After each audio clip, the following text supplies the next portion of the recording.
여러분들의 부동산 길라잡이 부동산 가이드 진행의 강주리입니다.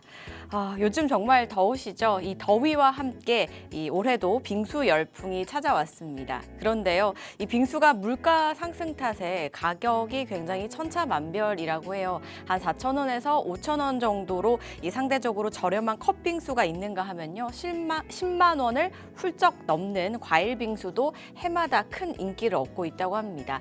이는 이제 자기 자신만을 위한 보상 심리 때문이라고 하는데요. 여러분들은 어떤 것에 보상 심리를 좀 얻고 계실까요? 꼭 소비가 아니더라도요. 오늘 저희 방송 함께 하시면서 미래를 위한 투자 전략 세워보시면 어떨까요? 저희 부동산 가이드와 함께 부동산 고민들 나눠주시기 바랄게요. 방송 보시다가 부동산 관련해서 궁금증 있으시다면 전화 문자 주시면 되겠습니다. 02-2638-3964번, 서울 전화 02-2638-3964번으로 전화 주시거나 또는 건당 100원의 유료 문자인 샵 3989번으로 궁금하신 내용 적어서 지금부터 보내주시기 바랄게요. 자, 그럼 부동산 가이드 오늘도 힘차게 출발하시죠.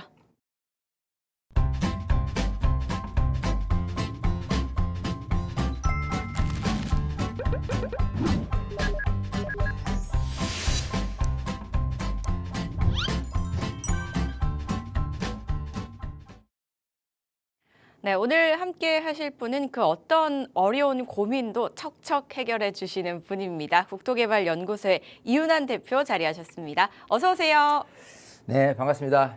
반갑습니다. 전국에 시청자 여러분. 자, 날씨가 굉장히 무덥습니다. 자, 이럴 때 이렇게 피서 더위를 식히는, 더위를 피해서 가는 곳이 이제 생각날 때인데요. 과연 여러분들의 부동산 관련된 고민, 이거를 어떻게 해결을 해야 될지, 어떻게 정말 좀 여러분들이 도움을 받아야 될지 좀 필요하신 분들 굉장히 많을 거라고 보입니다. 지금처럼 부동산 시장 굉장히 좀 어지러운 이 상황 속에서 어떤 해법이 필요할지 궁금하실 겁니다. 그래서 이 시간을 통해서 여러분들이 갖고 있는 고민을 다 연락을 주신다고 한다면 정말 이 시간 통해서 즉문즉답으로 바로 해결하는 시간을 갖고 있으니까요. 많은 분들 정말 더위를 식히는이 아닌 여러분 부동산 고민을 시키는 그런 시간으로 여러분들이 잘 이 시간을 활용하면 좋을 것 같습니다. 네, 골머리 썩고 계시는 고민들 있으시다면 저희에게 도움 요청 주시기 바라겠습니다. 최선을 다해서 도와드리도록 할게요. 그리고 또 저희 생방송 중에 전화, 문자 상담뿐만 아니라요. 오프라인에서도 이야기 나눠보실 수 있거든요. 그 자리 설명 바로 한번 들어보겠습니다. 자, 그래요. 세미나 얘기를 안 할 수가 없습니다. 자, 뭐 많은 분들이 이제 세미나를 오셔서 이제 세미나를 끝나고 가시는 밝은 모습을 보면요, 저마저도 굉장히 흐뭇합니다. 사실 이 방송을 통해서 많은 분들의 고민 해결을 하고는 있지만 그래도 정작 좀 디테일한 어떤 대화라든지 어떤 시장을 보는 여러 가지 부분들을 좀 공부를 해야 될 텐데 과연 이 시간을 통해서 짧게 그걸 다 해결할 수 있을까는 아닐 겁니다. 그래서 많은 분들이 세미나 오셔서 정말 좀 뭐라 그럴까 많은 걸 얻었다, 재미있게 시간을 잘 좀 공부를 했다, 뭐 이렇게 말씀 듣는 걸 보고 저마저도 굉장히 흐뭇하거든요. 날씨는 덥습니다. 하지만 그냥 덥다고 해서 뭐 방 안에만 있거나 뭐 이렇게 하면 오히려 더 몸 상태는 안 좋아질 겁니다. 여러분, 중요한 건 몸 상태도 몸 상태도 또 머리 상태도 머리 상태예요. 그래서 몸과 마음 그리고 머리가 개운해질 수 있는 시간, 세미나를 통해서 여러분들이 정말 많은 것을 얻어가실 수 있다 자부하니까요. 많은 분들 오셔서 세미나를 통해서 정말 적극적으로 활용을 하시면 좋을 것 같습니다. 네, 궁금하신 사항은요. 02-2638-3964번과 샵 3989번으로 많이 연락 주시기 바라겠습니다. 저희는 그럼 이슈 이야기 나눠보고 갈게요. 요즘요, 이 입주가 진행 중인 분양단지에서 집주인이 전셋값을 크게 내려도 세입자가 들어오지 못하는 이런 기이한 현상이 생기고 있다고 합니다. 도대체 그 이유가 무엇인지 대표님 통해 한번 들어볼게요. 만약에 이런 게 또 계속해서 이어진다면 저 집값이 하락하는 요인이 될 수도 있을까요? 자, 그렇습니다. 자, 일단 그 지금 이제 전세가에 대한 부분 중에서 이 전세에 대한 대출 규제까지 나섰어요. 지난 6월 27일 부동산 대책에서 고강도 수도권에 대한 6억까지의 대출 규제를 묶다 보니까 거기에 전세 대출까지도 영향을 받았습니다. 자, 근데 이런 거죠. 지금 이제 그 집주인 입장에서 보면은 굉장히 조금 좀 난처한 입장이 된 게 신규 입주되는 단지에 그 전세 대출을 끼고 그러고 나서 내시 투자액 얼마로 해서 이런 이제 매매하고 이제 잔금을 치러야 되는데 전세가 들어오질 않아. 또 전세가 들어온다 손치더라도 가격을 굉장히 낮춰서야지만 겨우 들어올 수 있는 부분들이 집이 한두 채가 아닐 거예요. 그래서 이 신규 그냥 이 준공돼서 입주되는 이 단지에 대한 부분에 굉장히 조금 이런 사항들이 지금 굉장히 골머리를 썩고 있는 사실입니다. 자, 그러면 이 부분에 의해서 전체적인 집값 전세 금액이 낮아질 거냐, 또 전체적인 부분에서 또 전세가 낮아지면서 집값까지 떨어뜨릴 수 있느냐라는 부분인데요. 이게 그래요. 부동산 시장을 딱 이렇게 살펴보면은 서울 틀리고 수도권 틀리고 또 수도권 틀리고 지방 틀리고 지방도 마찬가지 광역시 틀리고 또 비광역시 틀립니다. 자, 이것처럼 일괄적으로 전세 금액이 낮춰지는 시간적인 모습을 보면은 바로 당장 전세 금액이 전체적으로 다 낮아지지는 않을 것이다. 단지 아까 얘기대로 이렇게 신규 분양되는 단지에 한해서 이 전세 금액이 굉장히 낮아질 거예요. 근데 지금처럼 고강도의 대출 규제에서 많이 있었던 게 아니라요. 의뢰이 대단지 같은 경우에 신규 이제 전세를 들어오신 분들은 굉장히 조금 낮은 금액으로 들어오는 게 통례적이에요. 자, 근데 지금 대출 서울이라든지 이렇게 좀 고가의 전세금 같은 경우 현금으로 이렇게 들어오신 분들은 많지 않거든요. 그런데 전세금 대출이 안 나온다, 적게 나온다라고 한다면 굉장히 조금 머리가 아픈 상황이 될 거고, 이런 식으로 이 신규로 입주되는 이런 아파트 같은 경우에 한해서 우선적으로는 전세금이 낮아질 것도 집값은 분명히 관망세가 될 가능성이 높아요. 그러면 지금부터 출발해서 올 하반기까지는 어느 정도는 이 상태로 유지를 하고 내년에 봐서 정말 이렇게 전세금이 낮아지고 했을 때 집값에 영향을 미칠는지에 대해서는 아마 내년으로 시장을 판단해야 되지 않을까 싶습니다. 즉 전체적으로 특히 이제 서울에 대한 집값에 영향을 끼치기는 아직은 조금 시기상조다, 이렇게 말씀드리고 싶습니다. 신규 분양 한해서만 전셋값이 조금 변동이 있지 않을까라고 말씀을 주셨고요. 전체적인 집값 흐름에 또 영향을 끼치려면 아직은 시기상조고 내년 정도 되면은 그 부분을 좀 파악할 수 있지 않을까라고 또 말씀을 주셨거든요. 이 부분 참고해 보시기 바라겠습니다. 저 이렇게 이슈 체크해 봤고요. 이제 여러분들 또 궁금증 해결해 봐야 되는데요. 그 전에 먼저 오프라인에서 이야기 나누실 수 있는 자리 안내 한번 해드리고 가겠습니다. 지금 화면을 통해 나가고 있습니다. 성수동 인근에서요. 7월 9일 수요일 오후 1시부터 진행이 되니까요. 평소에 부동산에 관심이 있으셨거나 또는 최근 들어서 부동산에 관심이 생겼는데 어떻게 공부해야 될지 모르겠어요 하시는 분들 다 좋습니다. 참석하셔서 여러 이야기들 나눠보시기 바랄게요. 02-2638-3964번과 샵 3989번으로 문의사항은 연락 주시기 바라겠습니다. 자, 이제 본격적으로 또 여러분들 궁금증 하나씩 해결해 봐야겠죠. 이슈 이야기 나누는 동안 전화 주신 분들 하나씩 연결해 보도록 하겠습니다. 저희 상담하는 동안에도 궁금하신 부분 생기신다면 전화, 문자 주시면 되겠습니다. 바로 전화 연결해 볼게요. 여보세요? 예. 네, 안녕하세요. 여보세요? 네, 시청자님. 안녕하세요. 네, 어떤 점이 좀 궁금하세요? 그 응봉모아통에 대해서 향후 전망 좀 부탁드리겠습니다. 응봉 모아타운이요. 예. 네. 지금 보유하고 계신 걸까요? 예. 예, 알겠습니다. 응봉 모아타운의 향후 전망은 어떨지 대표님과 바로 말씀 나눠보겠습니다. 예.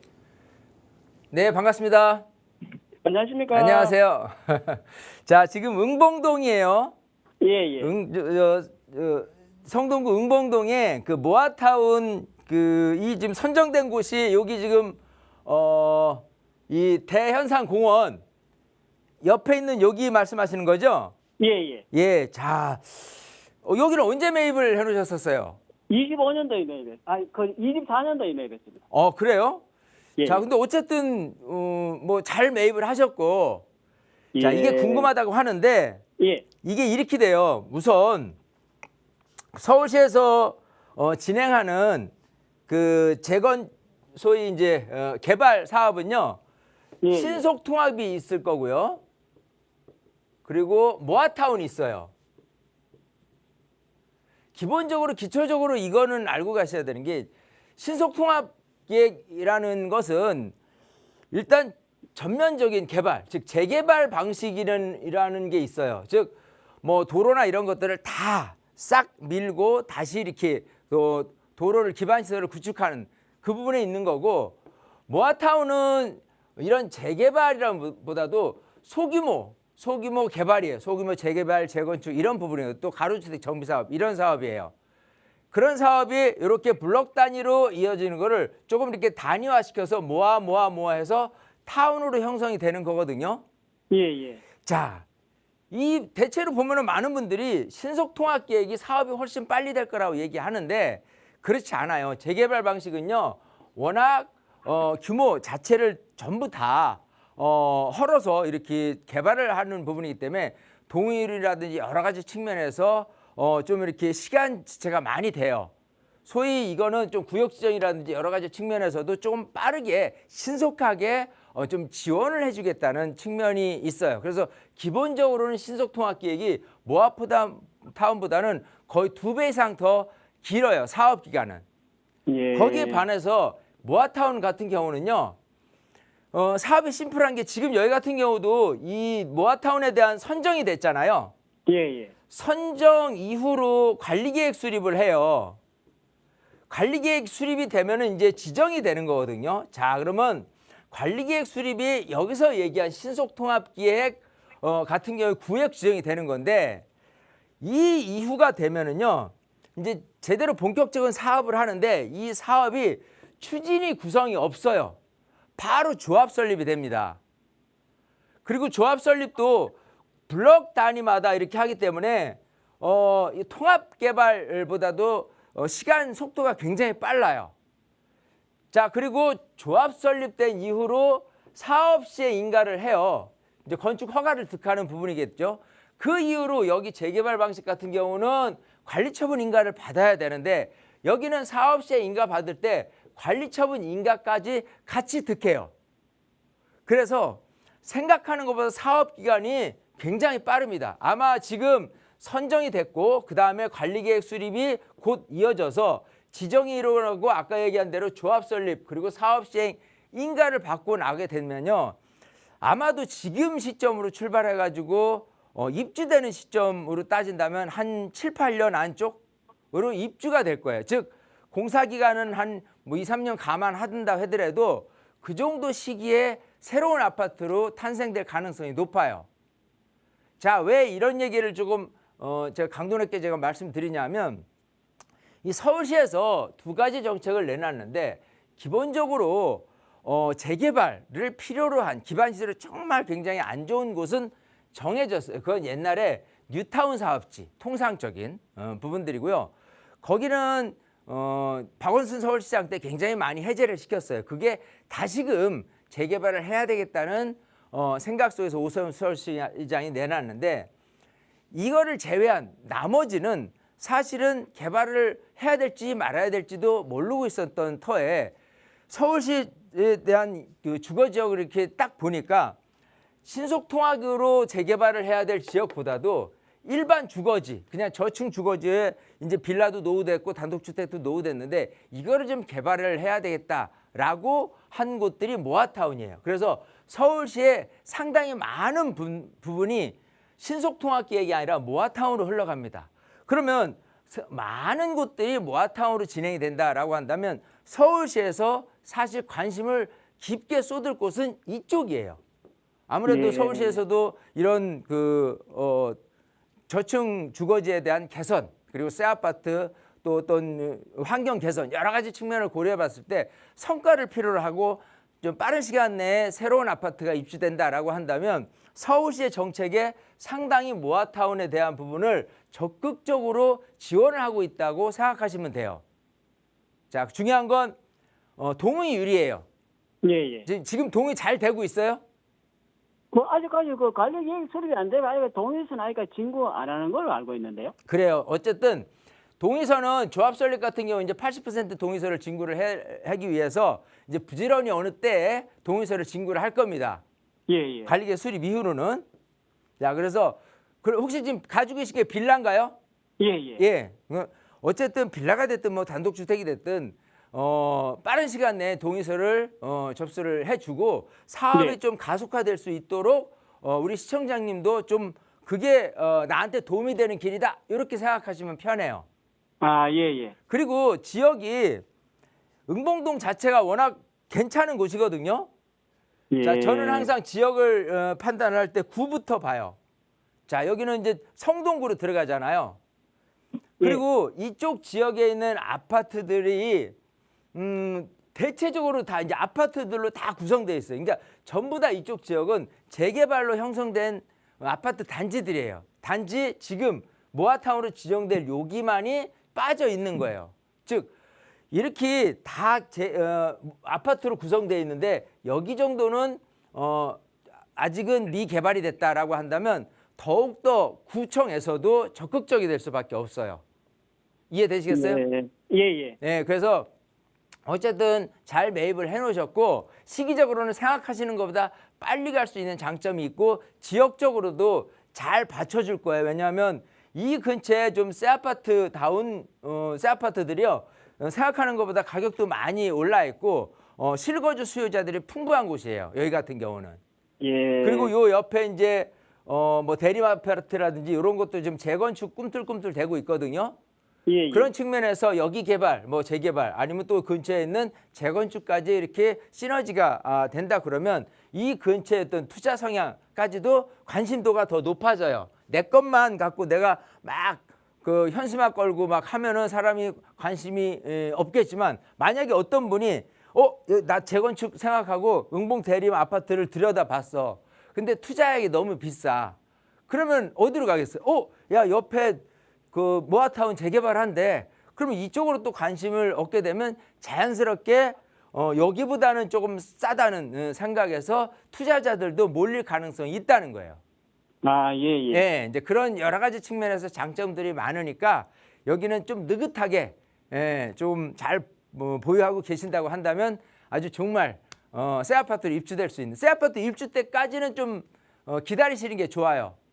중간에 아, 예, 피 좀 알겠습니다. 몰랐다고 파세요라고 이제 중개하시는 분들이 많이 이렇게 소위 꼬시는데 예, 절대 예. 넘어가면 안 돼요. 예, 예. 요즘은 새 아파트 되고 나서의 시세, 그 전 시세가 분명히 차이가 있거든요. 왜냐하면 실거주 수요자들에 의해서 가격이 형성되는 부분이기 때문에 새 아파트가 되고 나서의 가격이 진짜 가격이에요. 그 전에 피가 얼마 붙었네 하는 거는 헛수입니다. 아시겠어요? 아, 예, 알겠습니다. 뭐 더 궁금한 건 없죠? 예, 그러면은 입주 때까지 그러면 계속 갖고 가면 되나요? 무조건 입주 때까지 가져가시는 게 좋아요. 그러니까 저는 그래요. 이쪽 근처는요. 지금 헌 아파트들도 많이 있어요. 여기 뭐 예, 예. 한진이라든지 대림만 해더라도 전체적으로 다 6,000세대인데 2000년도에 입주했거든요. 벌써 25년 지났단 말이에요. 예, 예. 그러니까 여기 새 아파트가 들어온다고 한다면요. 굉장히 사람들의 관심이 높을 수밖에 없겠죠. 그리고 바로 옆에 공원도 끼고 여러 가지 측면에서 이를 바라본다면 또 이쪽에서 이제 한강 조망이나 이런 부분들을 설계를 잘 짤 거예요. 예. 그런 측면에서 본다면은 분명히 인기가 좋을 수 있으니까 입주 때까지는 무조건 좀 보유를 하셔라. 이렇게 말씀드리고 싶어요. 아, 예, 알겠습니다. 아시겠죠? 네, 이렇게 정리해드리겠습니다. 고맙습니다. 네, 관리 계획 수립 이후에 동의서 진구 잘 되면 이제 속도에도 불이 붙지 않을까라는 말씀을 주셨고요. 그리고 모아타운 자체가 아무래도 서울시에서도 적극적으로 지원하지 않을까라는 말씀까지 주셨습니다. 또 지역적으로도 전망을 괜찮게 긍정적으로 보신다고 하셨으니까 이 부분 참고하셔서요. 잘 보유하시기 바라겠습니다. 현명한 선택 내려보시기 바랄게요. 전화 주셔서 고맙습니다. 저희는 다음 전화도 바로 연결해 볼게요. 여보세요? 네, 여보세요? 네, 네, 안녕하세요. 안녕하세요. 네, 반갑습니다. 시청자님 네. 어떤 고민이 좀 있으세요? 제가 집이 두 채가 있었는데 한 채는 좀 매도하고 보유 현금 합하게 되면 한 13억 정도가 있고 네. 다른 그 재건축 아파트까지 매도하게 되면 한 26억이 되거든요. 네. 그래서 합쳐서 상급지로 옮길까 하는데 예. 과연 좋은 선택인지 좀 여쭤보고 네. 또 그리고 괜찮은 선택이라면 예. 그 26억으로 서울 어느 지역 아파트를 구입해야 할지 제가 지방에 있어서 네. 잘 모르니까 전문가님의 그 조언과 투자 소견을 듣고자 문의드렸습니다. 네, 전화 잘 주셨습니다. 아직 두 채 모두 매도를 하신 상황은 아니신 거죠? 네네. 네, 한 매도 채만. 네, 한 채만 매도를 하셨어요. 네네네. 네, 그리고 한 채가 남아 있어서 이마저 매도하시면 이제 한 26억 정도가 나오는데 이 금액을 가지고 어디로 이동을 해야 될지 또는 나머지 하나도 매도를 하는 게 맞을지 이 부분에 대해서 대표님과 이야기 나눠보겠습니다. 네. 네, 반갑습니다. 네, 반갑습니다. 방송 잘 보고 있습니다. 자, 지금 한 채는 파셨다고 했고 한 채 남아 있는 건 어디 있어요? 명일 주공 9단지예요. 그래요. 강동구 명일동에 주공 9단지. 거기도 지금 재건축 얘기가 나오고 있잖아요. 네네. 네, 그래서 이걸 갖고 있긴 하는데 지금 분위기가 심상치 않아요. 뭐 전체적으로 강남권에 있는 아파트들이 가격이 오르면 더 오르고 하다 보니까 좀 상급지로 갈아탈까라는 거거든요. 네네. 자, 그런 측면에서 저는 갈아타는 게 옳다고 봐요. 네. 왜냐하면 지금 뭐 사시는 데는 지방이시라고 하지만 어쨌든 강동구 명일동에 갖고 있었어요. 그죠? 네. 자, 이게 이쪽에 계신 분들이 이런 얘기를 합니다. 강동구 주민들이요. 왜 강남 4구가 아니냐고 해요. 네. 그러니까 강남 3구는 서초구, 그다음에 강남구, 그리고 송파란 말이에요. 네. 그리고 지금 용산까지 해서 규제적으로 묶여 있는 상태예요. 네. 근데 같은 한강 라인이고, 그죠? 송파 바로 옆에서 그 강남이기 때문에 강남 4구라고 불러줘야 되는데 우리는 왜 뺀 거야? 이렇게 뭐라 그럴까, 강동구 주민들 입장에서는 굉장히 조금 그 불쾌한 거예요, 그게. 근데 아시겠지만 지금 명일동 아파트를 갖고 있었어요. 사실 이쪽 같은 경우는 살기는 굉장히 좋습니다. 특히 명일동 같은 경우는 학군도 좋고요. 공원도 많고 여러 가지 측면에서 거주하시는 분들 입장에서 보면은 나갈 생각을 안 해요. 계속 거주하고 싶은 욕심이 들어요. 하지만 집값이라는 부분에 보면은 일단은 서초구라든지 강남구라든지 그리고 나서 비싸다 싶으면 송파구까지는 이어지는데 송파구에서 강동구를 강남권에서 넘어가는 사례들은 그렇게 많지는 않아요. 그러다 보니까 수요 공급 논리상 어느 정도 강남, 서초 강남이 집값이 오르면 바로 송파, 특히 이제 잠실에 있는 아파트 가격이 오르는 데 반해서 여기는 뭐 송파 가격 오르는 것에 비해서는 적게 오르는 거예요. 네. 이 안에서도 호불호가 있어요. 여기 보면은 지금 명일 9단지라고 했는데 이 안에서도 지금 그 옆에 보면 그라시움 있잖아요. 네. 주공 2단지 재건축된 거, 3단지도 있고 4단지 다 있어요. 근데 여기서 상일동역 지하철역 좀 멀다 뭐 하면은요 한 5억도 차이 나고 그래요. 네. 네, 그렇다시피 어디든지 사람들이 선호하는 아파트 같은 경우는 꾸준히 가격이 더 올라서주는데 강동구에 있는 아파트 같은 경우는 아직까지는 그 정도는 아니다예요. 그래서 지금 답답한 나머지 이왕 하나 팔았고 하나를 더 팔게 된다면 뭐 26억이 생기는데 상급지로 갈아탈까를 생각을 하셨는데 그거는 올바른 생각이다 생각을 해요. 네. 자, 근데 그러면 어디로 갈 거냐예요, 이제. 혹시 받으신 아파트가 있어요? 그냥 주변에 올림픽 파크리오나 헬리오시티는 지인이 있어서 가봤습니다. 가봤어요? 근데 그거 말고 또 다른 것도 있는지. 네, 자, 볼게요.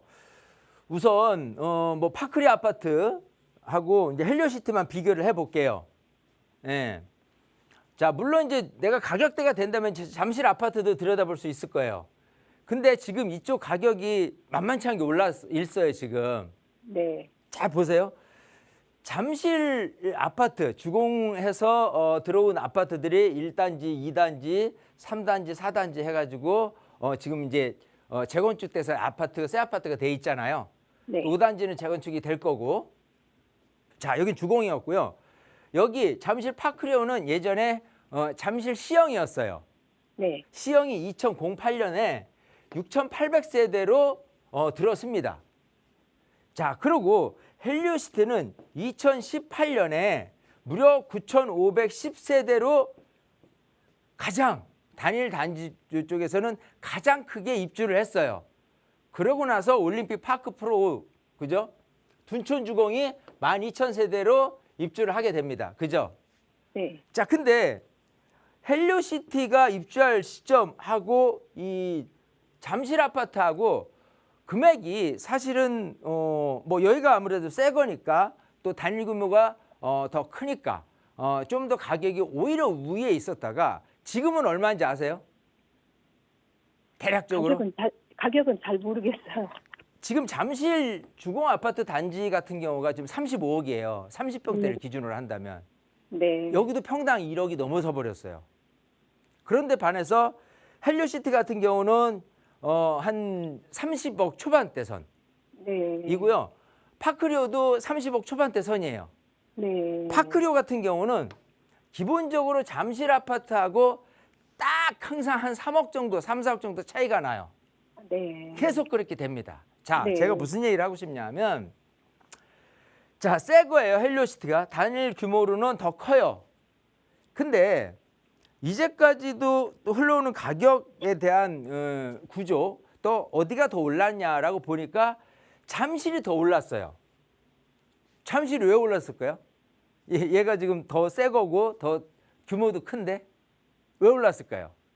한강변이기도 한강이에요. 하고 또 잠실에 또 여러 가지 복합적인 투자. 맞습니다.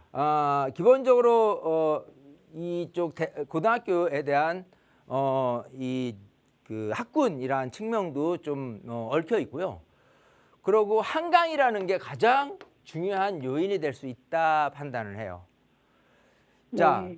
저는 일단은 지금 분위기 봐서는 뭐 헬리오시티가 됐든 파크리오가 됐든 만약에 가격이 비슷하다면 어느 거라도 크게 상관은 없다고 보이지만 또 다른 10년이 지나갔을 때 가격을 보면요. 네. 파크리오가 더 우위에 설 가능성이 더 있어요. 오히려. 네. 왜 그러냐면 아파트 구성은요. 5세권이라는 게 있어요. 5세권은 네. 뭐냐면 자 볼게요. 자, 우선은 역세권이에요. 지하철 역하고 가까우면 좋았잖아요. 그죠? 네네. 그리고 학세권이에요. 네. 학군이 좋으면은 너무 좋잖아요. 예. 그리고 공세권이래요. 공원 근처예요. 그죠? 네네. 그리고 병원 근처예요. 네. 그리고 뷰세권이라는 게 있어요. 네네. 이게 뭐냐면 조망권이에요. 네네. 그게 한강 조망이라는 부분이 커요. 네네. 자, 그러면 파크리오가 10년 전에 입주를 했어요. 2008년도. 단지도 작아. 근데 네. 얘가 갖고 있는 이미지로 본다면 얘는 네네. 올림픽 공원을 끼고 있단 말이에요. 예예. 헬리오시티는 옆에 작은 규모의 공원은 있지만 이 정도 규모의 공원까지는 아니죠. 네. 그리고 옆에 서울 아산병원이 있어요. 네네. 네, 여기 파크리오 같은 경우는 도보로 네. 가능하단 말이에요. 여기는 이렇게 큰 대형 병원은 아니에요. 자, 그러면 여기서 갖추고 있는 5세권 중에서 몇 개를 갖고 있냐면 역세권, 그리고 학세권, 그리고 공세권, 그리고 병세권, 뷰세권 얘가 다 가지고 있어. 네. 이해되죠? 네네. 네. 그런 측면에서 이 집값이라는 부분이 점점 시간이 흘러가면서 한강에 붙어 있는 아파트와 그렇지 않은 아파트의 가격이 계속해서 벌어지고 있는 거를 감안을 한다면 오히려 둘 중에서는 파크리오를 저는 권하는 게 맞겠다 생각을 하는 거예요. 아, 네. 예, 그러니까 네네. 이제 그냥 그거 봐서는 되겠죠? 헬리오시티도 나쁜 거는 없어요. 네. 자, 하지만 지금 우선 지하철 의존은 8호선 라인으로 의존을 하고 있어요. 나중에는 위례신사선이 지나갈 거예요. 근데 위례신사선은 아직은 착공조차도 안 했어요. 착공을 하게 된다면 5년 이상이 걸려요. 네. 그렇게 생각하면은 가지고 있는 장점적인 부분에 대해서 얘가 갖고 있는 단지 새 거고 단지 크기가 크다.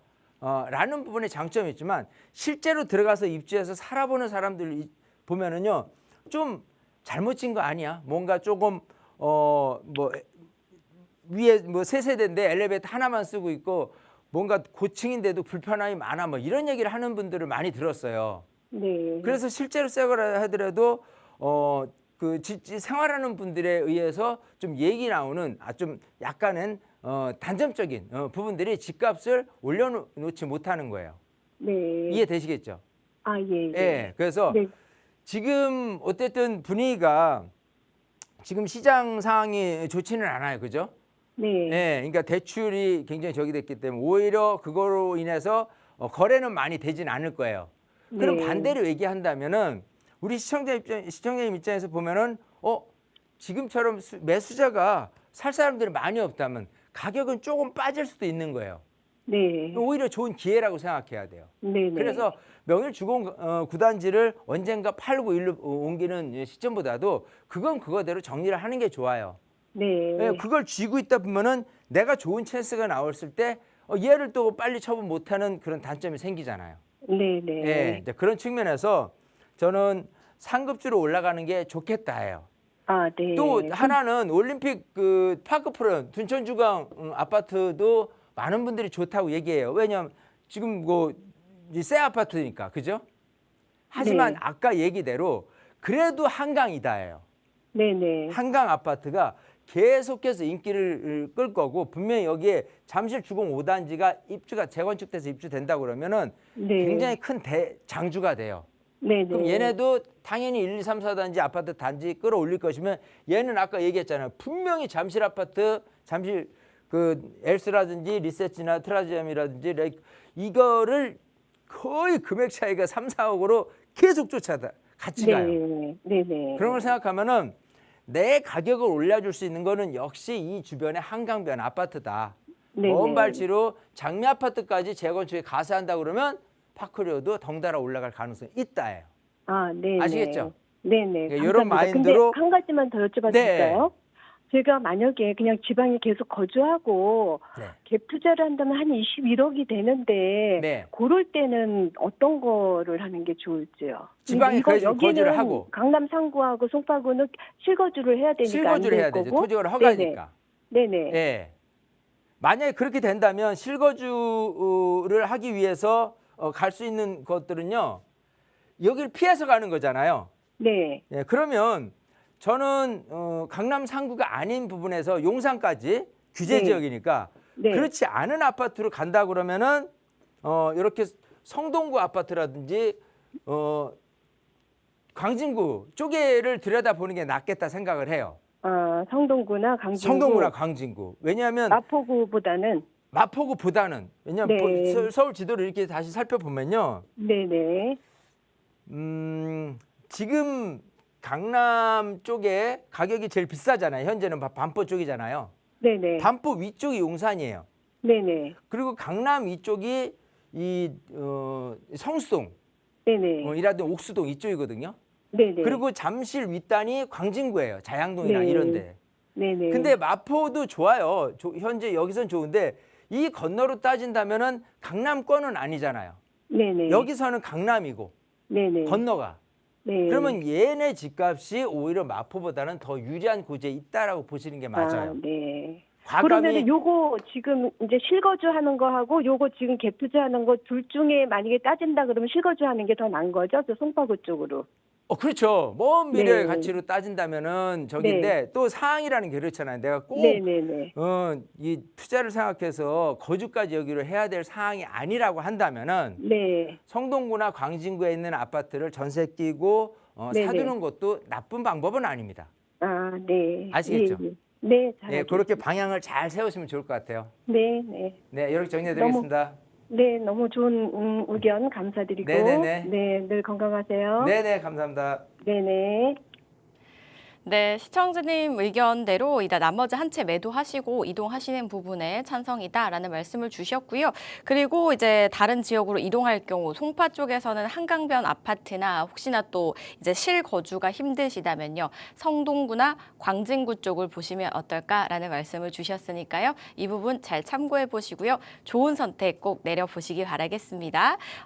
상담 내용 도움되셨길 바랄게요. 저 이번에는요. 문자 만나보고 가겠습니다. 8823님께서 보내주셨는데요. 빌라는 공부상 면적과 실제 사용 면적이 다르다고 하는데 재개발을 할 때는 어떤 면적으로 평가가 되나요? 라고 보내주셨습니다. 실제로 진짜 어떻게 좀 평가가 될까요, 대표님? 자, 우리가 이제 등기부등본을 딱 이렇게 읽게 되면은 기본적으로 이제 대지 지분이 있어요. 예. 그리고 이제 건물 면적이 있어요. 건물 면적. 자, 근데 공부상, 즉 이제 등기부등본상 이 건물 면적 같은 경우는 실제 전용 면적에 비해서는 작습니다. 보통 이제 빌라 같은 경우는 약간 확장을 한다거나 한 부분이 있어요. 물론 이제 합법이에요. 근데 예를 들어서 대지 지분이 5평이야. 그러면 용적률로 따져서 건물 면적을 한 10평으로 보면 되는데 실제 전용 면적으로 따지니까 한 뭐 7평밖에 안 돼. 예, 근데 이게 그래요. 나중에 재개발을 했을 때 이 평가를 하는 분들이 각각 집에 들어가서 야, 이거 실제 등기상은 전용 면적이 7인데 실 전용 면적, 실 사용 면적이라 하거든요. 이거를 일일이 확인할 길은 없겠죠. 그래서 기본적으로 이 부분을 갖고 얘기를 한다. 그러니까 감정 평가를 받는다라는 부분이 있기 때문에 만약에 대지 지분도 대지 지분이지만 이 실사용 면적 같은 경우가 좀 높다. 실사용 면적과 좀 전용 면적이 같다라고 한다면 굉장히 좀 괜찮네. 평가가 제대로 잘 나오겠네. 이렇게 생각하시면 좋을 것 같습니다. 네, 전용 면적과 실사용 면적이 같다면 이제 좋은 평가를 받을 수 있다라고 생각하시면 된다고 말씀을 주셨으니까요. 참고를 해보시기 바라겠습니다. 또 추가적으로 문의사항 있으시다면 저에게 언제든지 연락 주시기 바랄게요. 고민 있으시다면 02-1638-3964번과 샵 3989번 계속해서 열려 있으니까요. 많이 연락 주시기 바라겠습니다. 저희는 계속해서 전화 연결해 보도록 하겠습니다. 여보세요? 안녕하세요. 네, 안녕하세요. 네, 시청자님 어떤 점이 궁금하세요? 네. 저는 딸아이 부부 부동산에 대해 문의드리려고 해요. 네, 금호동 금호 두산 아파트 29평을 딸 명의로 가지고 있고, 네. 분당구 금곡동 청솔 한라 아파트 24평은 사위 명의로 갖고 있어요. 네. 근데 이 아이들이 그 2016년도에 결혼을 해서 한 1년 6개월 정도 한라 아파트에서 거주하다가 예. 지금은 미국 가서 살고 있는데요. 올 연말에 귀국을 한다고 해요. 네.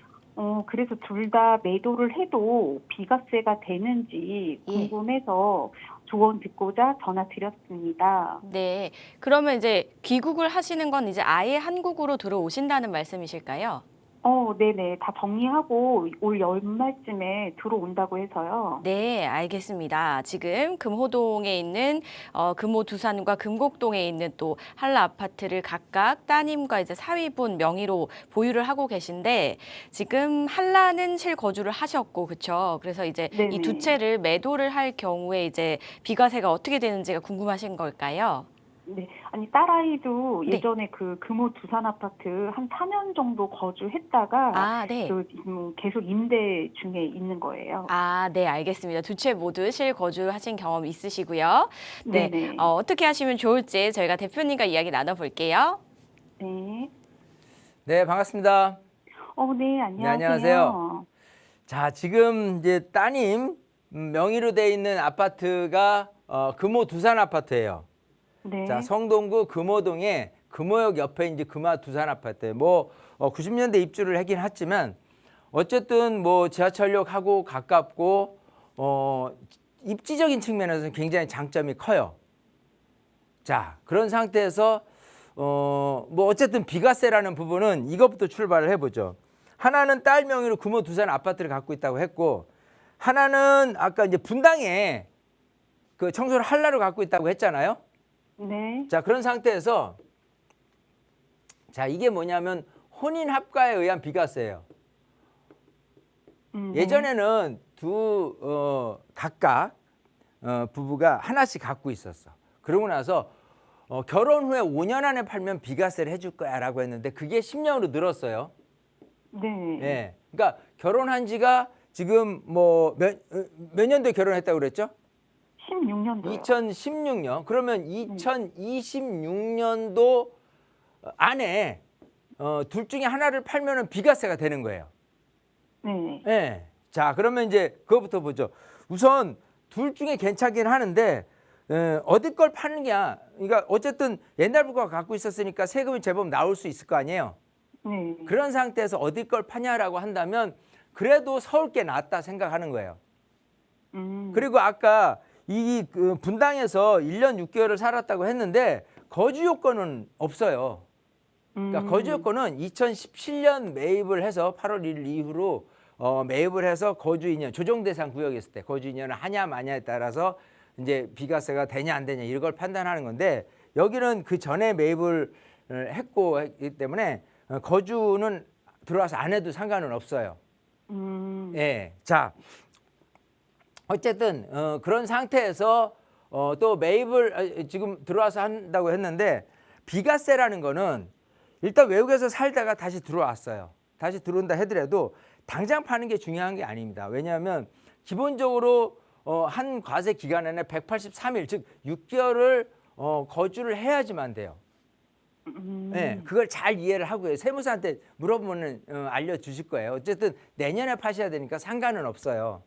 네. 자, 그런 측면에서 본다면 일단은 혼인학가 10년이라고 했으니까 2026년도 안에 둘 중에 하나를 팔면은 비과세를 받을 수 있기 때문에 비과세 혜택은 바꿔보는 게 좋아요.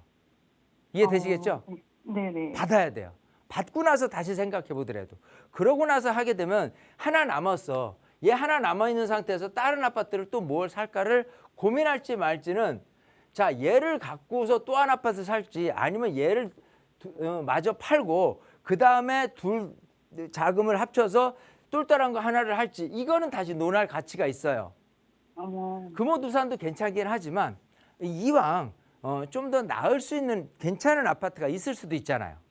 그렇죠. 예, 네, 그런 측면에서 우선은 내년 안에 이제 입주를 하게 되면은 아까 얘기한 비과세 여건은 거주 요건 잘 체크하시고 그 다음에 팔아도 분당권을 먼저 팔고 그러고 나서 금호두산을 마저 팔고 딴 걸 할지 아니면 이거 있는 상태에서 다른 어떤 투자를 할지에 대해서는 차근차근 계획을 세워보시면 좋을 것 같아요.